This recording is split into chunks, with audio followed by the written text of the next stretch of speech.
Have you ever had someone stare in disbelief when you told them your real age? Maybe they even insisted on seeing your ID because you look years younger.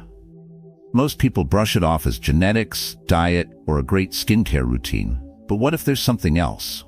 Something deeper, hidden beneath the surface? The truth is, lasting youthfulness goes far beyond the products you use or your family genes. It's tied directly to how you think, how you feel, and how you handle the ups and downs of life. Think about the people you know who look remarkably younger than they really are. They're usually the ones who handle stress differently, who don't let life's struggles weigh heavily on their hearts. Their secret is not physical, it's psychological. They carry themselves differently because their inner world is lighter and freer. In this video, we're going to uncover the 7 hidden psychological reasons why some people stay youthful while others age prematurely. If you've ever wondered why people often mistake you for being younger, or if you want to discover how you can experience the same, stick around. If you like content that reveals surprising truths about life, hit the subscribe button now, and let's dive in. Number 1, you have an unbreakable spirit. There's something quietly powerful about a person who refuses to be broken. You can feel it before they say a word. It's not in how loud they are or how confident they appear on the surface. It's in how they carry the weight of life, gracefully, steadily, without complaint. And somehow, even after everything they've endured, they don't look older, they look stronger. See, life doesn't care about your skincare routine or the supplements you take. It throws things at you, unexpected things. Loss, rejection, illness, stress. Not once, not twice, but repeatedly. And over time, it leaves marks. Not just on your memories, but on your body. It shows up in the furrow of your brow, the tension in your jaw, the heaviness in your eyes. But here's where the difference lies. Most people let life shape them. They absorb the chaos. They internalize the hurt. They react emotionally, sometimes impulsively, sometimes destructively. And with every blow, they sink a little lower. Their faces grow dull, their energy fades, and their presence starts to feel heavy. Why? Because they've surrendered control, not just to their circumstances, but to the emotions those circumstances stirred up. But the ones who seem untouched by time, the ones who go through hell and still manage to glow, they've learned something different. They've trained themselves to pause before reacting. They don't fight life, they face it. With clarity, with discipline, with a quiet refusal to be ruled by external events. They understand that suffering is real, but misery is a choice. That stress is not just something that happens, it's something we allow to happen when we give our thoughts free rein to spiral out of control. They've built a kind of psychological armor, not to block the pain, but to absorb it without letting it define them.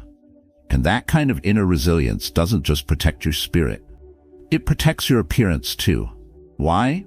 Because your body listens to your mind more than you realize. Chronic stress doesn't just make you tired, it accelerates aging. It weakens your immune system, dulls your skin, inflames your organs, disrupts your hormones. It tightens your posture, stiffens your muscles, and subtly erodes the vibrance in your face. But when your mind is calm, even under pressure, the body responds differently. It recovers faster, it breathes more freely, it holds less tension. And over time, that difference becomes visible. Not because you're untouched by hardship, but because you've refused to let it live in you. Let's be clear. Having an unbreakable spirit doesn't mean you don't feel pain. It doesn't mean you're immune to sadness, fear, or doubt. It means you know where to draw the line between what happens to you and how you respond. You don't fight the storm. You stand in it, you endure, you adjust. And when it passes, you're still standing. That's strength, that's control. And that's the quiet force that makes people look at you and think, how are they still smiling? There's a kind of youth that isn't defined by age. It's defined by energy, by how you meet life. Calm, clear-headed, steady. That energy doesn't fade with time unless you let it. And the ones who hold on to it are the ones who have chosen, day after day, not to crumble. Not to react to every slight. Not to be pulled in 100 directions by their feelings. They're not perfect, but they're principled. If you've ever looked in the mirror and wondered why, despite everything, you don't look as worn as you feel, this might be your answer. You've endured without breaking. And whether you realized it or not, That resilience has preserved more than just your spirit. It's preserved your face, your presence, your light. So don't underestimate that part of yourself. The part that doesn't give in, the part that takes the hit, absorbs the weight, but refuses to let it shape who you are. That's not just a survival mechanism. That's your fountain of youth. And the best part? It's a strength you can keep building, no matter where you are in life. Number 2. You embrace change instead of fearing it. One of the clearest signs of inner youth isn't in your face, it's in your flexibility. Not the kind that lets you touch your toes, but the kind that allows your mind to bend without breaking. Time doesn't age people nearly as fast as their resistance to it does. Change is relentless. Life will never stop shifting, no matter how much we want it to stay still. People come and go. Circumstances flip without warning. What once felt safe can suddenly feel unfamiliar. But what truly ages us isn't the change itself, it's our fear of it. The quiet tension we carry in our bodies when we're clinging to what used to be. The stress we hold in our shoulders because we refuse to release control. That constant effort to freeze the moment, to preserve the past, drains more than just our peace. It drains our vitality. You've probably met people who are rigid in everything. Their routines, their opinions, their habits. They speak the same way, react the same way, think the same way, year after year. At some point, they stop evolving. And you can see it, not just in the way they move, but in the way they carry themselves. Their eyes seem tired, their energy feels dull. It's not because they're old.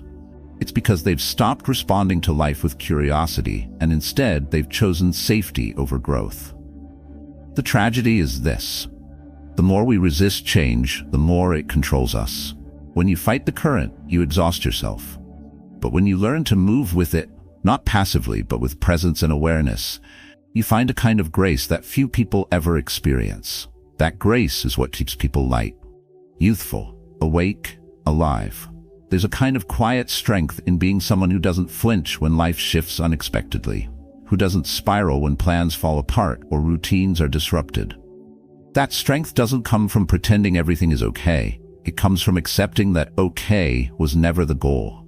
Growth was. Movement was. Change is not the enemy. Stagnation is. Your brain thrives on novelty. Your body responds to momentum. The moment you shut down new experiences or ideas is the moment you begin to harden, not just mentally, but physically. People often talk about feeling stuck, and they usually mean emotionally or professionally, but there's a deeper layer to that word. Being stuck is often just a reflection of how unwilling we are to let go of what's no longer serving us. And that resistance leaves a mark, not just on your mindset, but on your health, your posture, even your skin. On the other hand, when you choose to engage with the unknown, when you welcome challenges, explore new directions, and allow yourself to grow, you unlock energy that was trapped behind fear. You tap into parts of yourself that had been dormant. And it shows. Not because you're avoiding age, but because you're refusing to be reduced by it. Flexibility in spirit and thought is not just a skill, it's a signal. A signal that you're still open to life, that you haven't retreated into comfort or familiarity, that you're still willing to be shaped by what's ahead, not just defined by what's behind. So if you want to protect your youth, not just in years, but in how you live, stop trying to preserve the version of yourself that the world already knows. Be willing to change. Be willing to release. Be willing to grow, even if it means being uncomfortable. Because discomfort isn't what ages us. It's the refusal to meet it that does. And if you're willing to lean into the unknown, if you're brave enough to keep moving forward, even when the path isn't clear, you'll carry something in your presence that no amount of time can take away. Aliveness. Number 3, your mind is always curious. You don't wake up one day and feel old because of a number.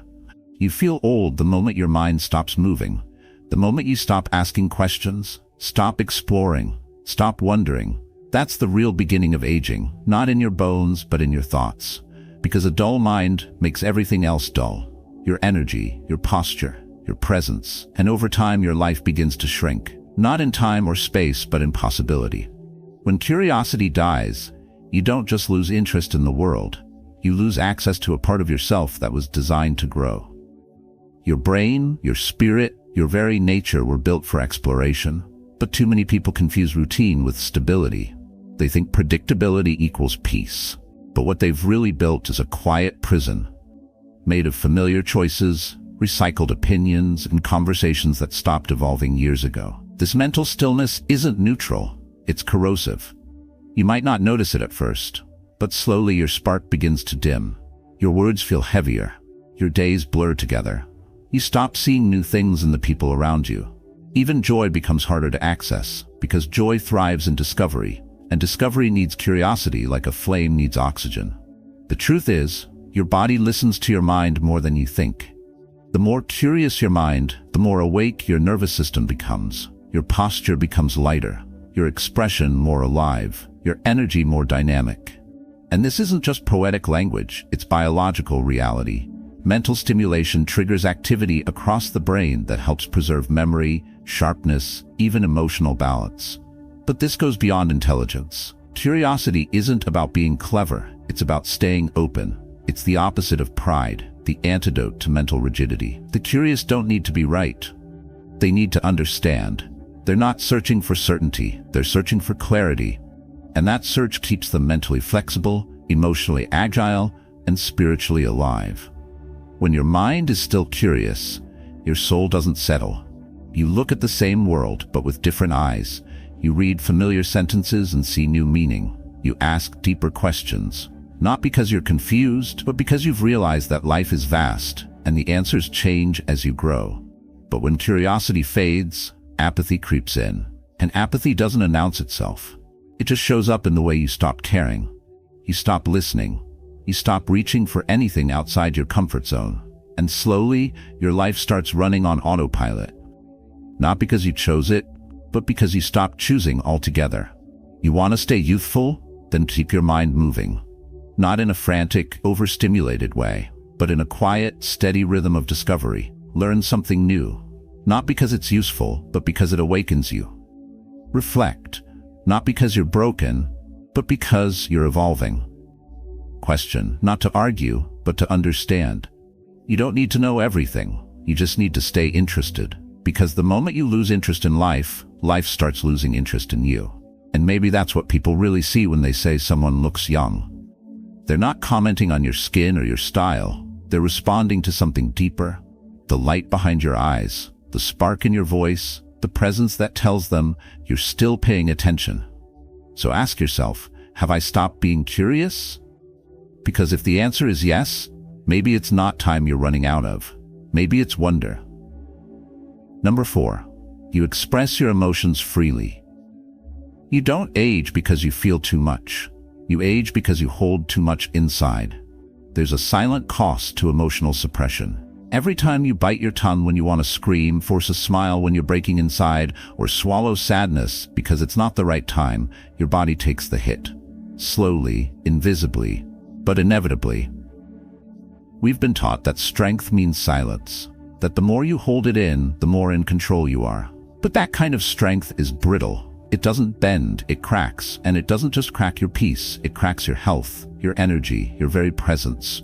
The truth is, emotions are not threats. They are messengers.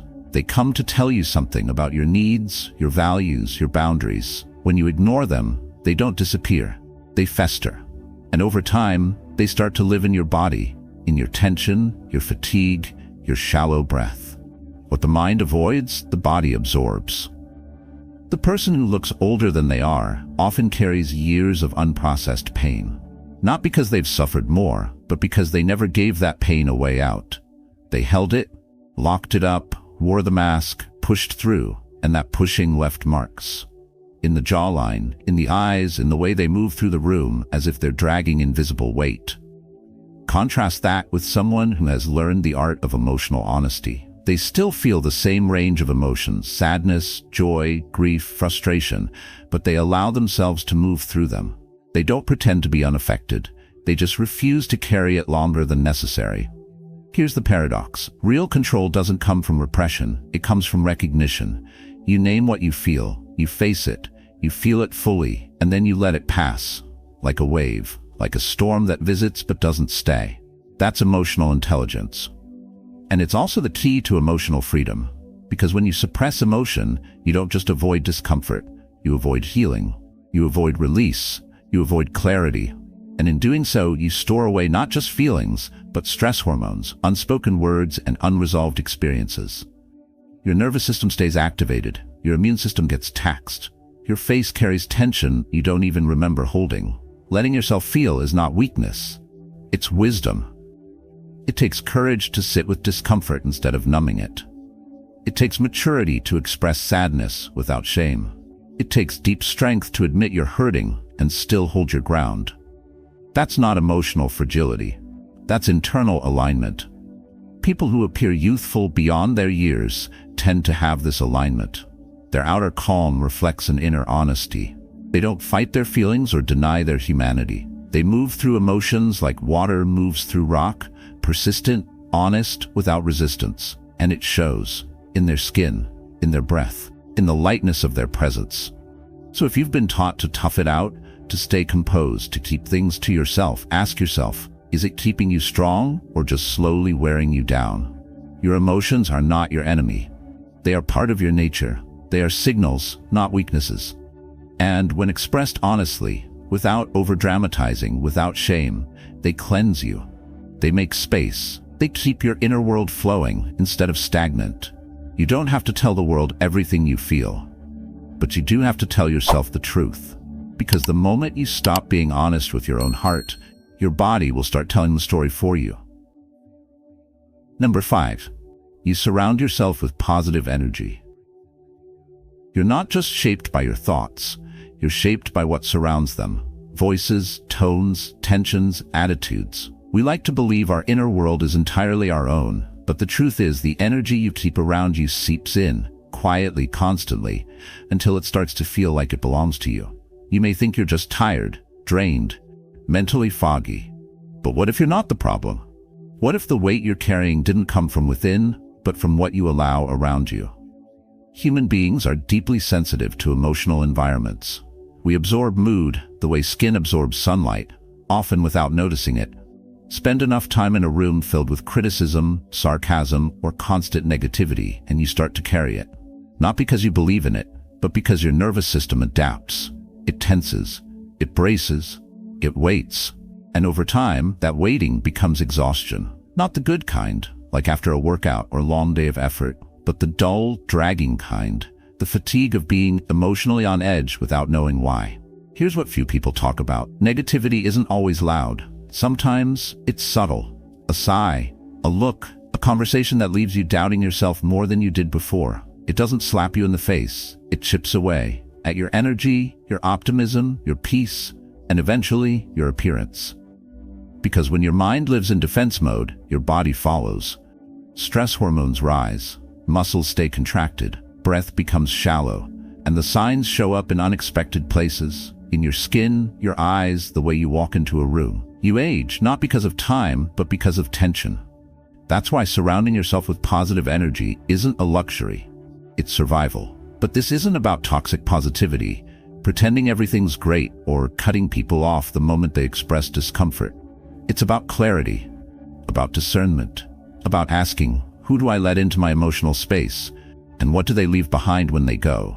It's about learning to protect your mind like you protect your health. Not everyone deserves access. Not every conversation deserves your energy. Not every invitation deserves a yes. And this is where real discipline begins, not just in how you manage your time, but in how you curate your environment. You don't owe people your peace. You don't owe them a seat at your table just because they've always had one. People change, and sometimes you outgrow the energy you once accepted. There's a quiet kind of confidence in being selective, in choosing to be around those who nourish you, not flatter you, not agree with you, but truly uplift you. People whose presence gives you room to breathe, to think clearly, to feel safe being exactly who you are. That kind of energy doesn't just preserve your spirit, it preserves your youth.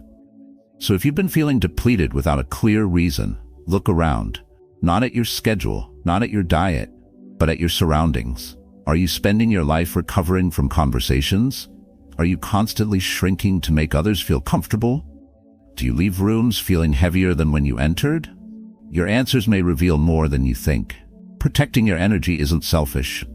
It's necessary. It's how you stay clear. It's how you stay whole. And yes, it's how you stay young. Number 6. You live with passion and purpose. You don't lose your youth because of time. You lose it when your life forgets where it's going. The face doesn't fade from years. It fades from emptiness. When you wake up day after day with no clear reason why, no deeper goal beyond getting through the hours, something inside you starts to shrink. And eventually, your body follows. Not dramatically, not all at once, but slowly. A little less light in the eyes. A little more heaviness in your step. A weariness that no vacation or coffee can fix. People often talk about energy as if it comes from sleep, diet, or supplements. But the most powerful source of energy is purpose. Not just any purpose, but one you chose for yourself. One that gives meaning to your struggle and structure to your time.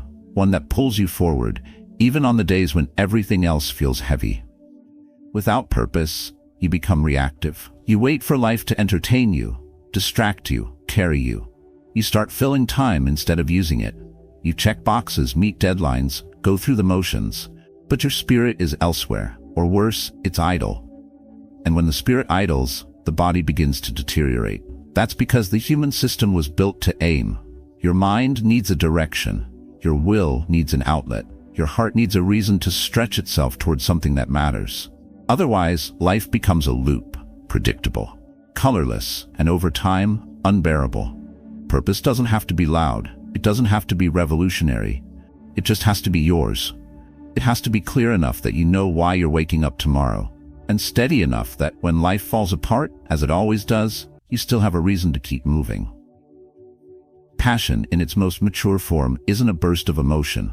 It's a quiet fire, a deep alignment between your values and your actions. It's doing what speaks to your soul, even when no one's watching, especially then. And when that fire is lit, it reflects outward, in your focus, in your words, in your presence. People can feel when someone is connected to something bigger than themselves. It shows in their posture, their eyes, their resilience. And yes, it makes them appear younger. Not because they're chasing youth, but because they're filled with life. The tragedy is, many people never find this, or worse, they lose it and don't know how to get it back. They let obligations bury their dreams. They let fear replace direction. They convince themselves that it's too late, or too risky, or too unrealistic, and so they settle. For safety, for numbness, for days that feel the same, until even joy becomes something they have to fake. But the truth is, it's never too late to realign. You don't need a drastic change, you need a deliberate one. A decision to stop outsourcing your direction. A decision to ask yourself, what excites me? What challenges me? What do I want to build, contribute, or protect? Because the moment you answer those questions honestly, your energy changes. Not from hype, but from clarity. From knowing that your time has a shape, that your actions matter, that even your struggles are part of something that means something. So if you're feeling tired, ask yourself, is it really your body, or is it your purpose that's gone missing? Because when the why fades, the how becomes unbearable. And when you live without aim, the world will give you one. And it won't be one that keeps you alive. But if you choose your purpose, protect it and pursue it, quietly, daily, relentlessly, you'll carry a kind of vitality that no clock can touch. That's not just a recipe for youth. That's a foundation for a life worth living. Number 7, you let go of the past. You survived it, but have you released it? Your body may have moved on, but if your mind is still replaying what broke you, you haven't truly left the past. You've only built your life around it. And sooner or later, that weight starts to show. Most people don't realize how much energy they lose holding on to old pain. The betrayal that still lingers in silence. The words they wish they said or wish they didn't. The moments that haunt them not because they were unbearable, but because they were unfinished. We think these things stay locked away in memory, but they don't. They echo, and they leave fingerprints on the way we speak, the way we trust, the way we carry our faces through the world. Emotion, when held too long, hardens. Regret becomes resentment. Grief becomes guilt. Anger becomes identity. And none of these were meant to stay. They were meant to pass through us. Like weather, But we confuse feeling with holding. So we hold and hold until our nervous system starts living in the past more than the present, until our muscles forget how to fully relax, until the tension becomes normal and our skin, our eyes, our expression becomes the reflection of a story we never finished writing. There's a difference between remembering and reliving. Remembering teaches, reliving traps. You can remember without reopening the wound.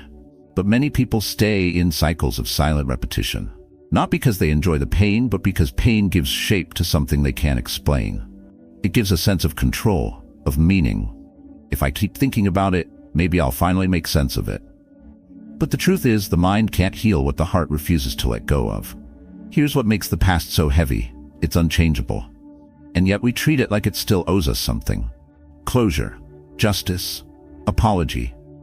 But these may never come, and waiting for them only extends the damage. There's no peace in demanding what cannot be returned. There's only exhaustion. Letting go isn't forgetting. It's choosing to stop carrying something that isn't serving you anymore. It's recognizing that what happened, happened, and your power now lies not in rewriting it, but in refusing to let it define what comes next. This is hard. It takes strength to forgive, not just others, but yourself. It takes courage to stop being the victim of a story you didn't choose. It takes clarity to look at your scars and say, this no longer gets to speak for me.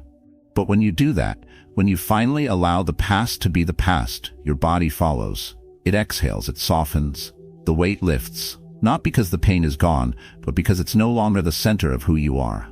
And that shift, it changes everything. Your breath deepens, your gaze lightens, your presence returns.